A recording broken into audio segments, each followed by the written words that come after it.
नमस्कार मेरी YouTube family, हमशिका voice में आप लोगों का स्वागत है। अगर कहानी अच्छी लगे तो लाइक कमेंट शेयर कीजिएगा और चैनल पर न्यू है तो चैनल को सब्सक्राइब कीजिएगा। आइए सुनते हैं फिर से एक नई कहानी। आकांक्षा गाना गुनगुनाते हुए घर में कदम रखती है। अपने ही धुन में थी। जैसे ही बैठक में कदम रखा, देखा कुछ नए लोग बैठे हुए थे। उन्हें देखकर नमस्ते कर अपने कमरे में भाग गई।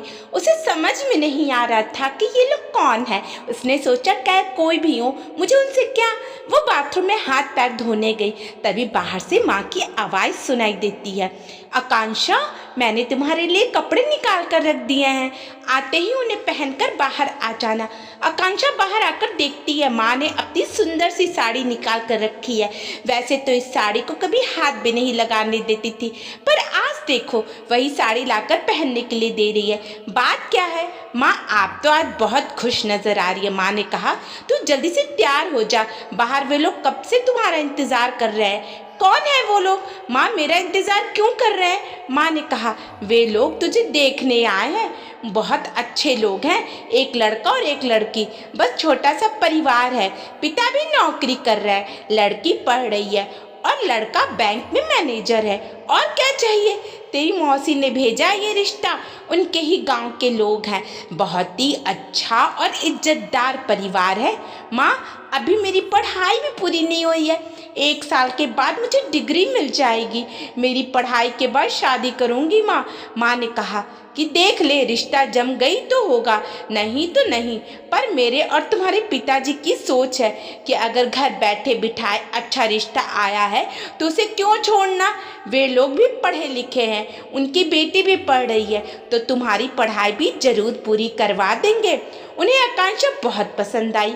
फिर क्या, आकांक्षा की पढ़ाई और उसकी नाराज़गी को ताक पे रखकर बहुत सारा दहेज देकर आकांक्षा का विवाह कुलदीप के साथ कर दिया गया और उसे ससुराल विदा करके दोनों माता पिता खुश थे कि उन्होंने अपने जिगर के टुकड़े को बहुत ही अच्छे लड़के के हाथ में सौंपा है। अब वो राज करेगी उस घर में, क्योंकि कुलदीप के माता पिता लखनऊ में रहते थे, कुलदीप भोपाल में रहता था। आकांक्षा शादी के बाद लखनऊ गई। रीति रिवाज और रस्मों के बाद सास कमली आकांक्षा और कुलदीप के साथ भोपाल आईं और उनकी गृहस्थी जमाने के लिए 2-3 दिन बाद साथ रहकर वापस चली गई, क्योंकि वह बिन ब्याही लड़की आरोही और पति थे। उनकी अपनी जिम्मेदारियां थीं। आकांक्षा को जाते जाते बताया कि कुलदीप के नाक पर गुस्सा रहता है, उसे किसी तरह से हैंडल कर लिया तो बस। सासू माँ के जाते ही आकांक्षा को लगा, अब ये मेरे और मेरे पति का घर है और किसी भी बात का डर नहीं है। ये सोचकर ही उसका रोम रोम खिल उठा। शाम को आकांक्षा ने अच्छे से खाना बनाया और खुद भी तैयार होकर के कुलदीप का इंतजार करने लगी। कुलदीप आया और इसकी तरफ बिना देखे ही कमरे में चला गया और नहा धोकर रेडी होकर टेबल पर खाना खाने बैठा, पर थाली में परोसी गई सब्जी को देखकर उसका गुस्सा 7वें आसमान पर पहुंच गया और थाली उठाया और पटकते हुए चिल्लाया कि ये क्या सब्जी है? तुम्हें मालूम होना चाहिए कि मुझे भिंडी से नफरत है, और तुम्हारी हिम्मत कैसे हुई कि घर में भिंडी लाने की और बनाने की। आकांक्षा को कुछ समझ में नहीं आ रहा था कि आखिर उसकी क्या गलती है।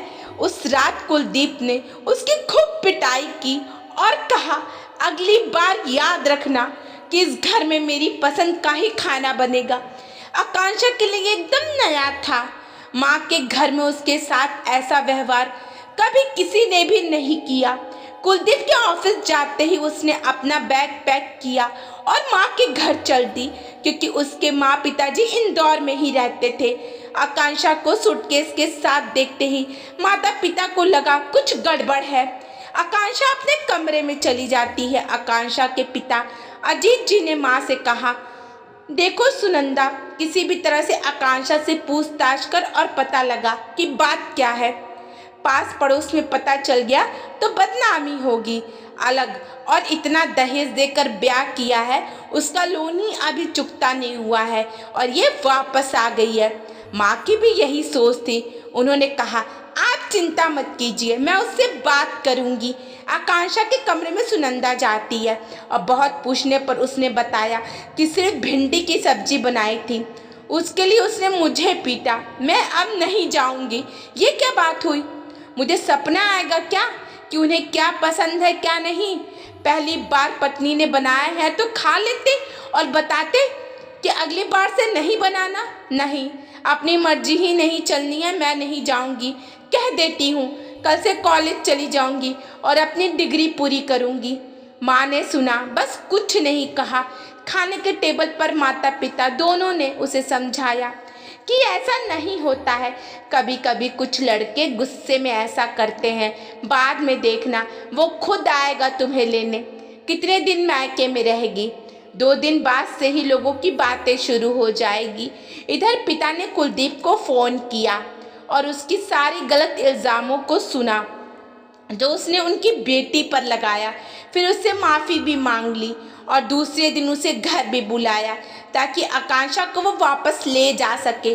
पास पड़ोस के लोग भी देख सके कि दामाद आकर बेटी को अपने साथ लेकर जा रहे हैं। कुलदीप को आया देख आकांक्षा बहुत खुश हो गई और उसे उसकी फिक्र है। आकांक्षा को नहीं मालूम था कि पिता ने उसे बुलाया था। आकांक्षा पति के साथ अपने घर चली गई। माता पिता ने चैन की सांस ली। चलो आई बला टली। आकांक्षा को गए हुए 1 महीना हो गया था। माता पिता ने सोचा हमारी सीख काम आ गई है, अब वो कुलदीप के साथ सेटल हो गई है। चलो देर आए दुरुस्त आए। उन लोगों ने भी अभी पूरी तरह से सांस भी नहीं ली कि सुबह सुबह मिसेस चौधरी जी की बुलंद आवाज सुनाई दी, अरे आकांक्षा, तुम फिर से मैके आ गई? ससुराल में दिल नहीं लग रहा है क्या? सुनंदा और अजीत भाग कर आए। देखा आकांक्षा फिर से अटैची लेकर अंदर आ रही थी। हे भगवान, इस चौधरी की नज़र पड़ी, मतलब पूरे मोहल्ले में ढिंढोरा पीट देगी। आकांक्षा ने देखा माता पिता दोनों ही खोए हुए थे। दोनों में से किसी ने भी उसका हाल चाल जानने की कोशिश नहीं की, इसलिए वो सीधे अपने कमरे में गई और अंदर से दरवाज़ा बंद कर लिया। दरवाजे के बंद होने की आवाज़ से माता पिता को होश आया। आकांक्षा कह कर के पुकारा और दरवाज़ा खोलने के लिए कहा। आकांक्षा ने कहा, मैं थोड़ी देर अकेले रहना चाहती हूँ। आकांक्षा ने आंखें बंद कर ली और अपने पलंग पर लेट गई। उसके आंखों से आंसू झरझर बह रहे थे। वो सोच रही थी कि उसकी क्या गलती है, उसे किस बात की सजा मिल रही है। उसे याद आया पिछली बार उसे माँ पिताजी के घर से कुलदीप खुद लेने आया था। कितनी खुश थी उसके दिल में अपने लिए परवाह देखकर। पर नहीं, घर पहुंचकर उसने आकांक्षा को आड़े हाथों लिया कि तुम्हें जाना आता है और लाने के लिए मुझे आना पड़ा। शर्म भी महसूस नहीं हुई कि अपने पिता से फ़ोन करवाया? उनकी नज़र में मुझे बुरा बनाना चाहती हो। अब ध्यान से सुनो, इस घर में मैं जो चाहूँगा वही होगा।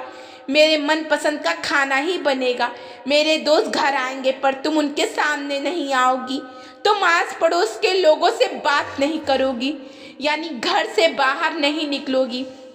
माता पिता से भी इतवार को मेरे सामने ही बात करूँगी। ये सब मंजूर है तो यहाँ रहो, वरना चलती बनो। आकांक्षा ने ये सब सुना। उसे लगा कुलदीप तो उसे इंसान भी नहीं समझता। माता पिता के बारे में तो पता चल ही गया है कि उन्हें अपनी बेटी से ज़्यादा लोगों की चिंता है कि वो क्या कहेंगे, इसकी चिंता है। खैर, आकांक्षा ने सोच लिया कि उसे अब यहाँ रहना है तो कुलदीप के हिसाब से ही रहना पड़ेगा। उसने अपने आप से समझौता कर लिया था। कुलदीप एक दिन अपने एक दोस्त को लेकर के आया और आकांक्षा से चाय बनाने को कहा और भी कहा कि तुम चाय लेकर के नहीं आना, मैं लेने आ जाऊंगा। चाय बनते ही आकांक्षा कप में डाल करके बिस्किट भी रख करके बैठ गई। कुलदीप आकर के ले जाएगा, 5 मिनट तक भी नहीं आया तो चाय ठंडी हो जाएगी सोचकर खुद ही ले जाती है। इसे देखते ही कुलदीप भागकर अंदर आता है और उसके हाथ से ट्रे ले लेता है और कहता है, तुम अंदर जाओ। उसी समय ना जाने उसके दोस्त ने कैसे उसे देख लिया और कहा, आकांक्षा, तुम यहाँ? तुम कुलदीप की पत्नी हो? अब कुलदीप कुछ नहीं कह सका। तब उसके दोस्त सुहास ने कहा, कुलदीप ये मेरी मौसी की लड़की है, मैं शादी में नहीं आ सका इसलिए मुझे नहीं मालूम कि ये तुम्हारी पत्नी है। बस दोनों खूब बातें करने लगे। ये बात कुलदीप को पसंद नहीं आई। सुहास के जाते ही उसने आकांक्षा को खूब मारा कि तुमने मुझे पहले क्यों नहीं बताया कि तुम्हारा कोई रिश्तेदार मेरे बैंक में ही काम करता है। मुझे पता तो चले कि वो मेरे बारे में क्या कहते फिर रहा है। यहाँ एक ही है और कोई और भी है। अब आए दिन सुहास का नाम लेकर के ताने देने लगा। वो ये भूल गया कि सुहास से आकांक्षा का भाई बहन का रिश्ता है। व्यक्ति अपनी शंका और घमंड में अपना आपा खो बैठता है और रिश्तों की मर्यादा भी भूल जाता है। वहीं कुलदीप के साथ हुआ और आकांक्षा के सब्र का बांध टूट गया। उसने कुलदीप के नाम से एक चिट्ठी लिखी कि मैं अपने माता पिता के घर जा रही हूँ, मुझे आपसे कोई रिश्ता नहीं रखना है, मुझे वापस लेने नहीं आना, मेरे पिता के बुलाने पर भी नहीं आना। आकांक्षा अपनी अटैची लेकर मैके आ गई। उसे मालूम था कि माता पिता तो साथ नहीं देंगे क्योंकि उन्हें लोग क्या कहेंगे इसकी फिक्र है, ना कि अपनी बेटी की। वो लोग भी कम से कम कोशिश तो कर सकते थे। आखिर मेरी परेशानी क्या है, नहीं अच्छा है कुछ भी हो जाए।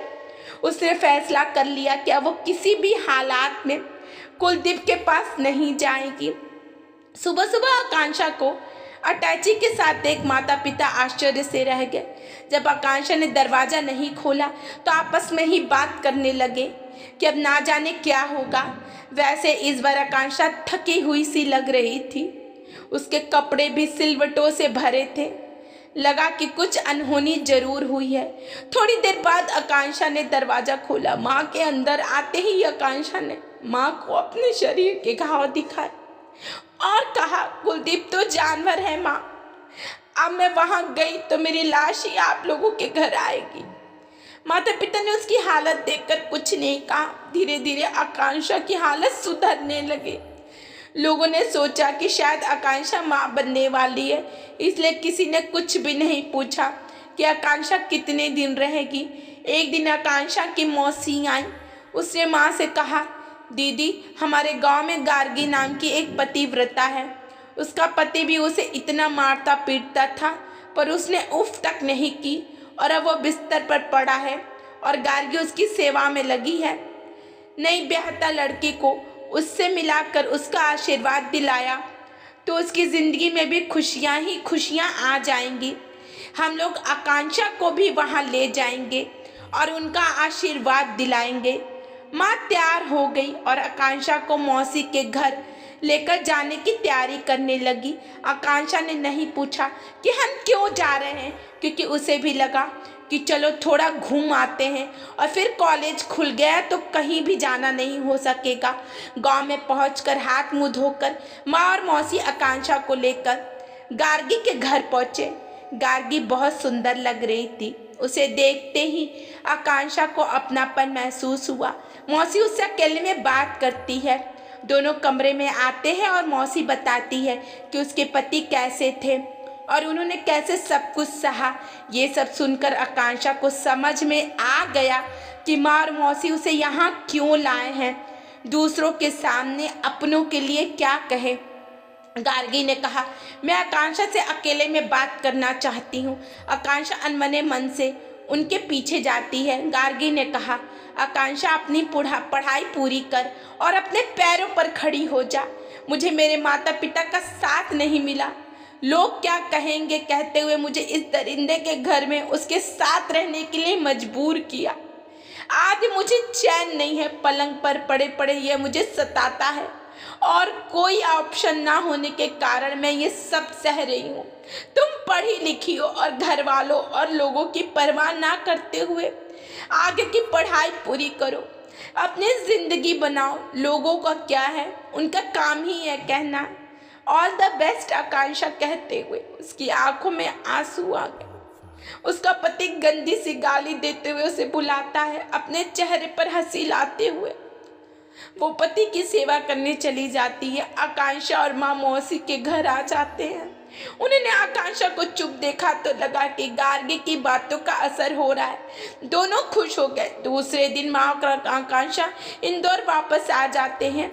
आकांक्षा ने किसी से बात नहीं किया। 2 दिन बाद आकांक्षा अपने सामान पैक करने लगी।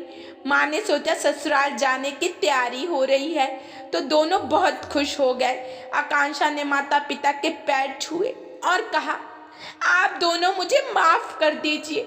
मैं हॉस्टल में रहने जा रही हूँ, वहीं रह करके अपनी पढ़ाई पूरी करूँगी। जब आप लोगों को लगे कि लोगों की नहीं बल्कि अपनी बेटी की सलामती पर ध्यान देना है, तो मुझे बुला लीजिए, मैं आप लोगों के पास रहने आ जाऊंगी। माँ पापा लोग तो कुछ भी कह सकते हैं, उनका काम ही ये कहना। बच्चे तो माँ बाप पर विश्वास करते हैं। उनके साथ चाहते चाहते अगर आप लोग सहारा नहीं देंगे तो हम लड़कियों का सहारा कौन बनेगा। मैं गार्गी बनकर के नहीं जीना चाहती हूँ, मुझे अपना रास्ता चुनना आता है। मैं आज की लड़की हूँ, लोगों की प्रेरणा में गार्गी बनकर के नहीं रहना चाहती हूँ। आकांक्षा अपना सामान लेकर टैक्सी पे बैठकर चली जाती है। किसी के घर में रेडियो से किशोर जी की आवाज़ में गाना बज रहा था। कुछ तो लोग कहेंगे, लोगों का काम है कहना।